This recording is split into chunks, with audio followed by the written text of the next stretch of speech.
Y bueno, a ver, lo primero yo quiero dar las gracias al Foro ACUI por permitirme estar aquí y quiero felicitaros en nombre de la Sociedad Española de Acuicultura y animaros que sigáis en este camino de organizar este encuentro de presentación de resultados y un foro de encuentro y que es pues muy necesario.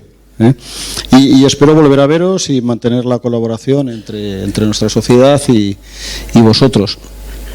Bueno, comentaros que antes de empezar voy a gastar un minuto en decir tres cosas. Es decir, que soy de Zaragoza, bueno, no soy de Zaragoza, soy nacido en Cartagena, trabajo en Zaragoza y en Zaragoza han pasado muchas más cosas de lo que pensáis en temas de pesca o el mundo marino y de acuicultura.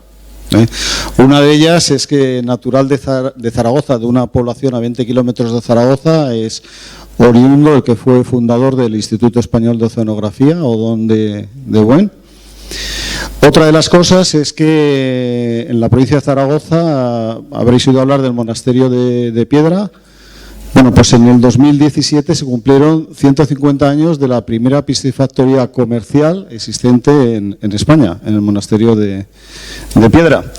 Y la tercera cosa es deciros, y os voy a poner un ejemplo, que el mundo ha sido mucho más global de lo que muchos nos pensamos. Vosotros, bueno, la mayor parte de vosotros sois gallegos y sabéis que vuestros abuelos han viajado, han ido a América, han vuelto. Y esto ha ocurrido siempre. Quizás ahora lo que todos estamos de acuerdo es que todo va mucho más rápido.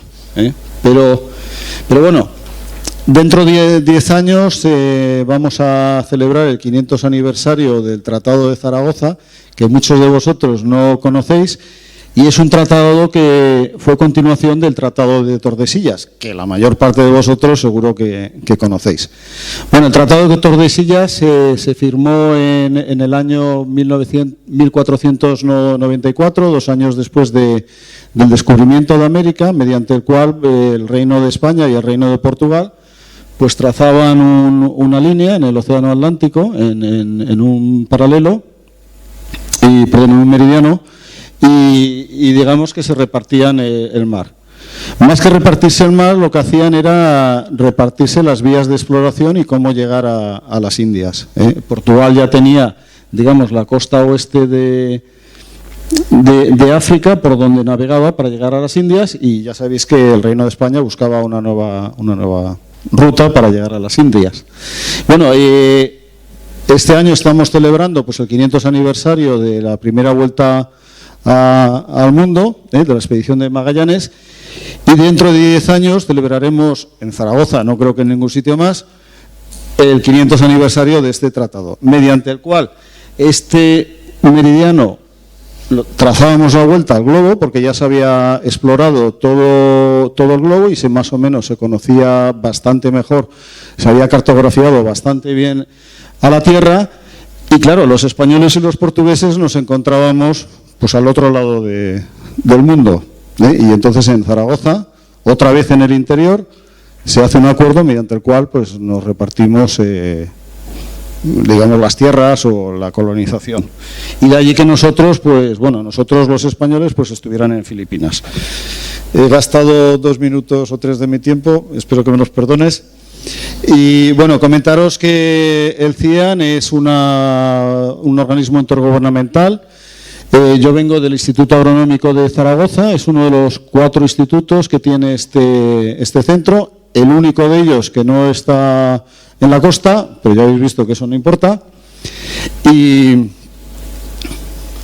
bueno, entre otras cosas, pues además de trabajar en programas de formación de posgrado, cursos para especialistas, pues también participamos en algunos proyectos de investigación, y en estos momentos pues estamos coordinando el proyecto MEDAID, el programa H2020 sobre el desarrollo integral de la acuicultura mediterránea. Esa es la dirección web donde podréis entrar y podéis encontrar pues toda la información que estamos generando, y a través de una serie de newsletters, todos los deliberables los ponemos allí, todas las presentaciones de los congresos, hemos creado un repositorio y también tenemos un blog.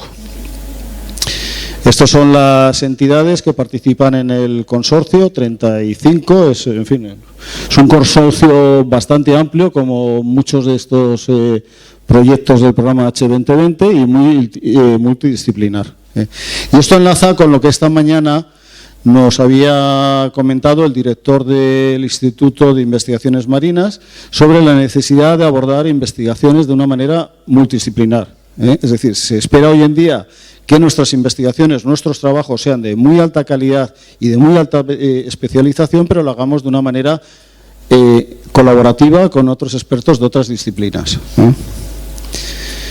Bueno, y la cadena de valor en la piscicultura mediterránea, creo que no os voy a dar muchos datos, voy a intentar perfilar un poco los conceptos de los que estamos hablando y daré una pequeña introducción, unas definiciones y luego entraré un poquito en lo que estamos trabajando en el proyecto MEDATE para entender mejor cómo es la cadena de valor de la piscicultura entendida como algo sectorial, no como la cadena de valor del producto ni la cadena de valor de la empresa, sino lo que sería el sector en sí. Bueno, esto es un gráfico hablando de valor para darnos cuenta, si lo veis en la pantalla, que esto en barras tenemos los volúmenes de producción y en la línea lo que sería lo correspondiente a valor, de acuerdo a las estadísticas de FAO, en los países del Mediterráneo y el Mar Negro. Bueno, pues aunque la producción de peces de agua dulce, principalmente trucha, carpa, tilapia, es lo mayor en producción, lo mayor en valor es, y con mucha diferencia, la piscicultura marina. Estamos hablando de dorada, estamos hablando de lubina, hemos visto algo de atún, de rodaballo, de corvina, de lenguado. Y estamos hablando de una tendencia que se está observando en el Mediterráneo y en otras áreas del mundo, es que a lo largo de estos años, de estas décadas, hay una tendencia en el aumento de la producción en volumen, las especies que se cultivan cada vez se producen más en volumen, pero también cada vez producimos más especies, ¿de acuerdo? Esto a mí me gusta ponerlo porque hay muchas personas que piensan que nos estamos concentrando en pocas especies y eso no es cierto, no es verdad. Cada vez producimos más especies distintas. Lo que ocurre es que hay unas especies, pocas especies que van a ir de manera masiva al mercado y otras muchas que van a ir de manera, digamos, más focalizada a mercados nicho. Bueno, la típica curva de producción de dorada y lubina y cómo cuando aumentan los volúmenes, pues enseguida bajan los precios por unidad de producción y luego, bueno, pues tienden a estabilizarse. Estos son los principales países productores en el año 2016 de dorada y lubina y el número de unidades de producción. Bueno, simplemente lo quiero mostrar para que veáis que es un sector que se desarrolla en casi todos los países mediterráneos, en algunos más que en otros, y en estos momentos en Grecia, Turquía y Egipto se produce más que en otros países europeos. Y eso fue una de las razones por las cuales la Comisión Europea quiso financiar este proyecto MEDATE, al igual que otro proyecto que es hermano, que es el proyecto Perforfish. Bueno, ya entro un poco, perdonad que alguna diapositiva tiene algunos títulos en inglés, porque llevo unas semanas viajando y lo he terminado a última hora. Las definiciones. Bueno, pues quiero daros estas definiciones de una manera rápida para llegar al concepto que hoy intento explicar. Bueno, lo primero es la definición de la cadena de suministro. Digamos, sería el concepto más antiguo. La cadena de suministro, pues es de manera conceptual, pues una cadena en la que intentamos representar desde la producción a procesos siguientes, como puede ser el empaquetado, la distribución, la venta y la llegada al consumo. Bueno, esto nos permite conceptuar cuáles son los pasos que se están desarrollando, quiénes son los agentes que intervienen en esos pasos. Y esto pues nos ayuda a entender mejor la realidad. ¿De acuerdo? Y en el caso de los productos de la pesca y la acuicultura, pues una manera de representar lo que sería estas cadenas de suministro, pues sería este diagrama, que lo he extraído de esta publicación y donde, bueno, tenemos aquí lo que serían los procesos de producción, bien sean de captura, de acuicultura, y luego como pues ya entran a procesado, a distribución, importación, exportación y al consumo. Y aquí, ya recientemente, se empieza a incluir algo en la cadena de suministro que anteriormente no se conceptuaba, que es la gestión de los recursos naturales. ¿De acuerdo? Tanto la pesca como la acuicultura son recursos naturales o se desarrollan dentro de la gestión de unos recursos naturales. Luego, la producción va a depender de cómo gestionemos esos recursos. O sea, una empresa no va a poder producir más o menos con sus propios recursos, sino que depende de los recursos naturales. ¿De acuerdo? Y esto diferencia a la pesca y la acuicultura de otros sectores industriales, donde esto no ocurre. Bueno, y la cadena de valor. La cadena de valor es un concepto de mediados de los años 80 de Michael Porter, donde no solo se intenta describir cuáles son los procesos que tienen lugar en la elaboración y la logística, la distribución de un producto, sino también que otras etapas o que otros segmentos dentro de una organización empresarial influyen en este desarrollo de la generación de valor. ¿Vale? Y bueno, y deciros que este concepto que inicialmente se diseña para entender mejor cómo funcionan las organizaciones empresariales, ya desde hace muchos años se utiliza para entender mejor cómo funcionan pues la producción y la distribución y la comercialización de alimentos de los sectores. Bueno, y una típica cadena de valor en acuicultura pues empezaría no en la producción, sino en este caso en la producción de bienes, en el suministro de bienes. Y los principales bienes que los que hablamos en piscicultura marina son la alimentación, aproximadamente un 40, 50 o más, los alevines y luego otra serie de bienes como equipos y bueno, vacunas, por ejemplo, vamos a ver, alimentación viva. Y bueno, pues sería una cadena de valor pues típica de lo que sería el negocio. Aquí estamos hablando del negocio.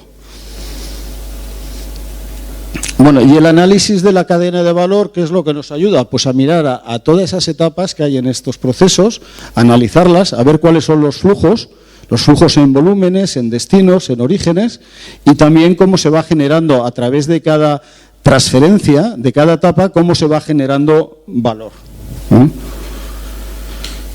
Y bueno, ya comentaros otro nuevo concepto y que espero que me ayude a llegar al mensaje que hoy quiero dar, es que las cadenas de valor, entendiendo el análisis de valor, es decir, en cada etapa del proceso, ¿qué valor se está generando? O sea, sabemos que a lo largo de esa cadena de valor no todo el mundo gana proporcionalmente lo mismo, sino que hay momentos en que se gana más y otros menos. Bueno, pues hay una generalización hecha que es en el mundo, digamos, digital, tradicional, pues esto sería una cadena de valor, entendiendo que hay más valor en la parte de investigación y desarrollo, de diseño, luego de logística, de producción, pero que esta curva hoy en día se ha agrandado. ¿Qué quiere esto decir? Todos hemos oído que los grandes supermercados o las grandes cadenas de distribución generan más valor que lo que pueda ser el productor.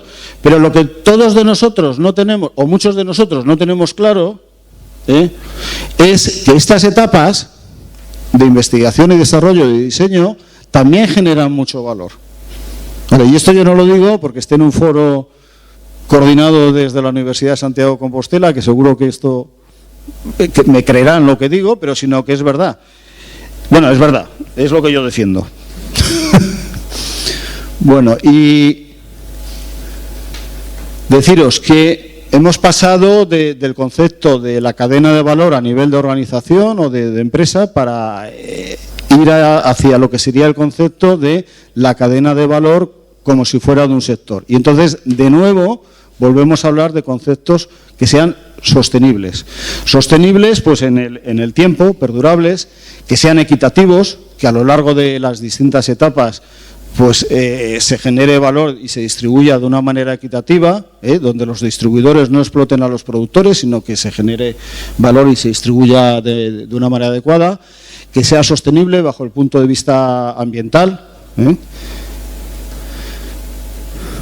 Bueno, y antes habéis visto un gráfico que conceptuaba lo que sería dentro de una organización esa generación de valor. Pero ¿cómo se conceptúa la cadena de valor a nivel, digamos, sectorial?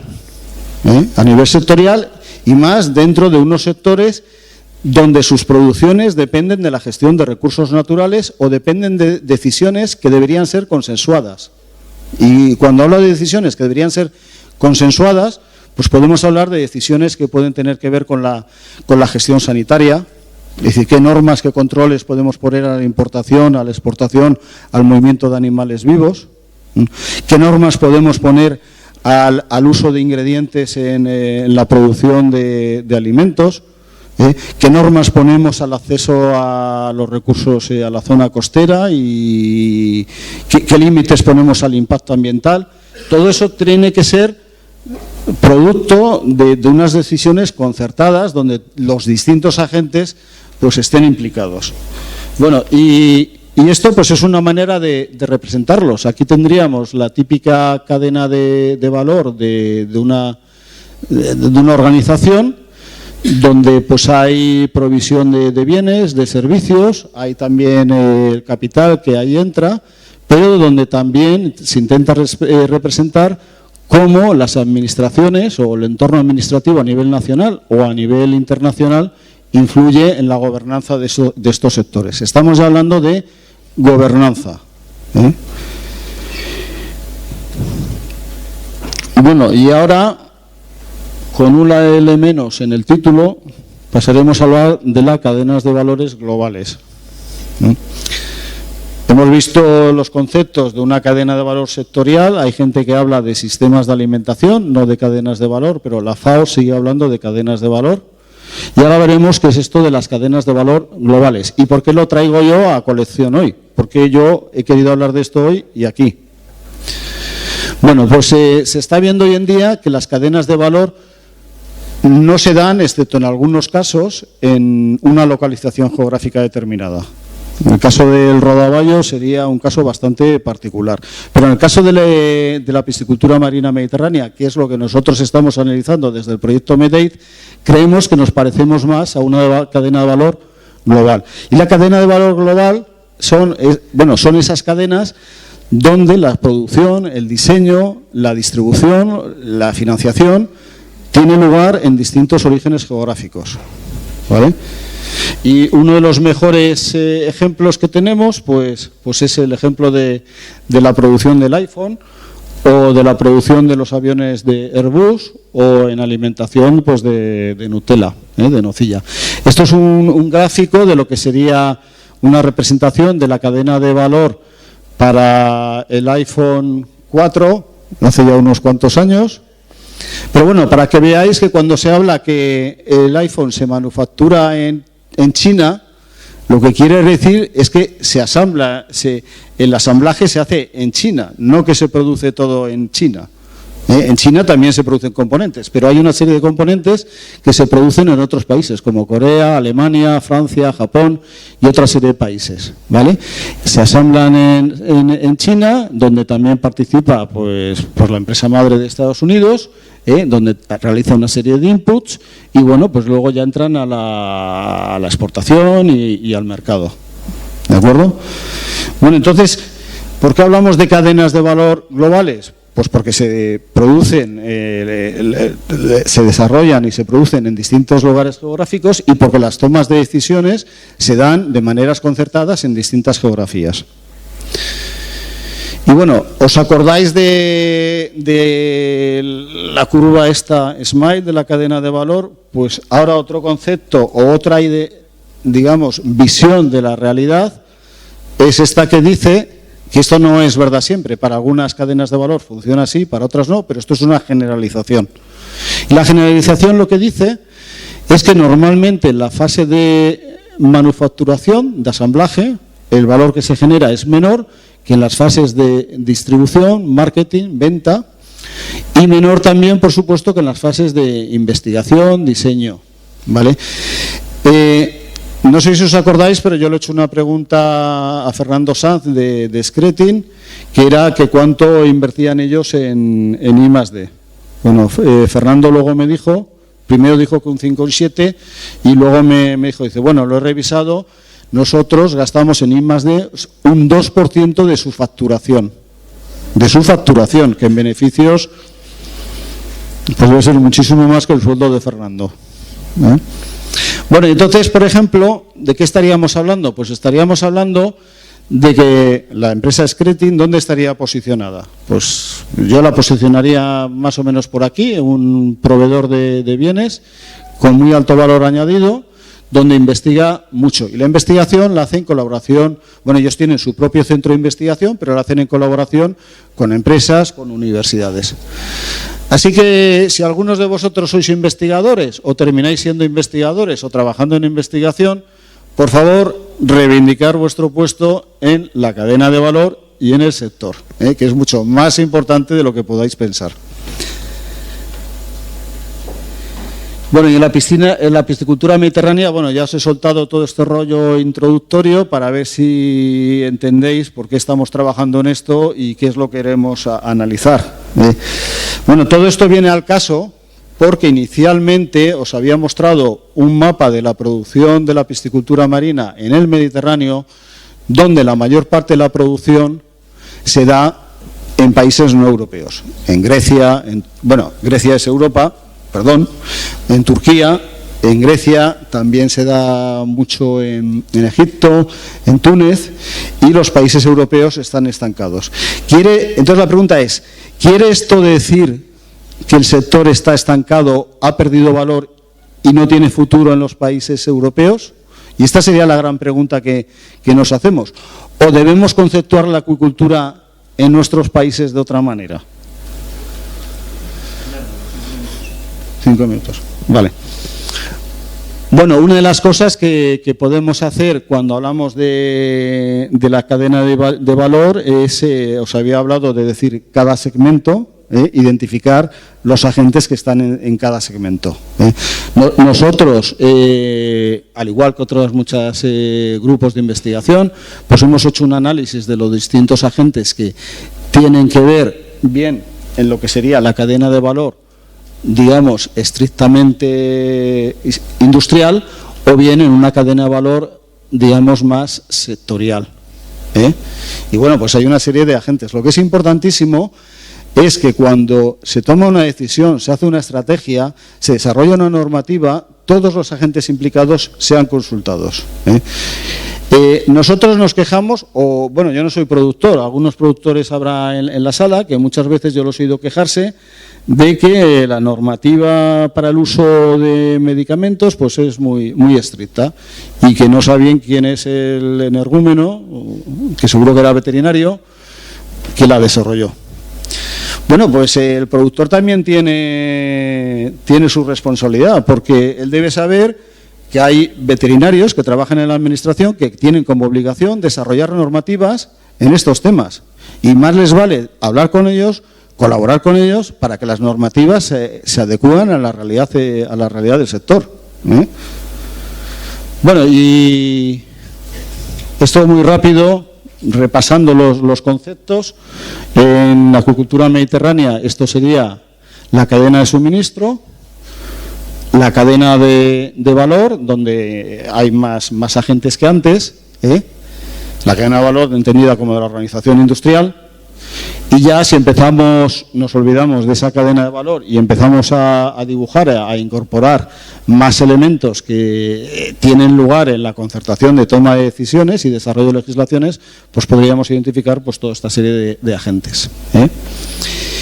Y ya, bueno, porque para terminar en 2 diapositivas, yo creo que termino, intento responder a la pregunta. Es decir, ¿es realmente la piscicultura mediterránea está funcionando como una cadena de valor global?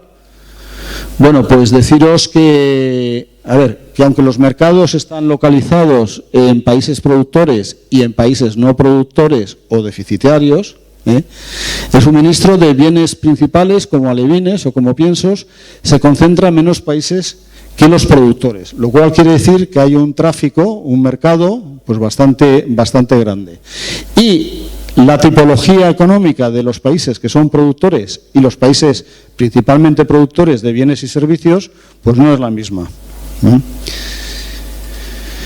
Esta es la diapositiva del principio, que es la de producción de dorada de lubina, y veis que tenemos 19 países productores, veis que los principales están en el este del Mediterráneo, y si observamos cuál es el mapa de la producción de alevines de dorada de lubina, pues ya veis que la intensidad de los colores cambia, y que los países del occidente pues ya tienen más importancia, y hoy en día, aunque producen menos alevines que dorada de lubina, que Turquía y que Grecia, sin embargo, sí que os puedo decir que la mayor parte de la investigación en genética se da en estos países y no en estos.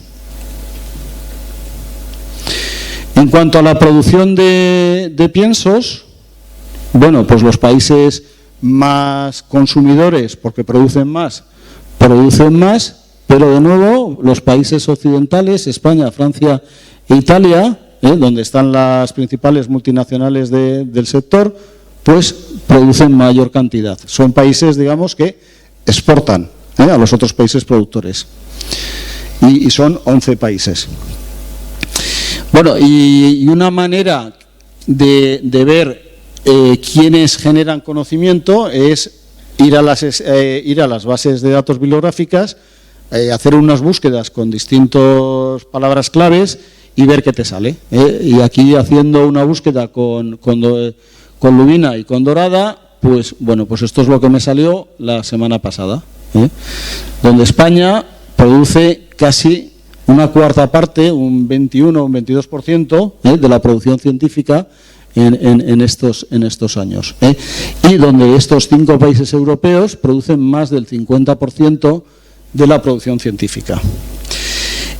Habría que mirar otra serie de eslabones, como sería, por ejemplo, las empresas de producción de equipos, las empresas que producen medicamentos, las empresas que producen alimento vivo, que producen vacunas. Habría que ver toda esa serie de empresas.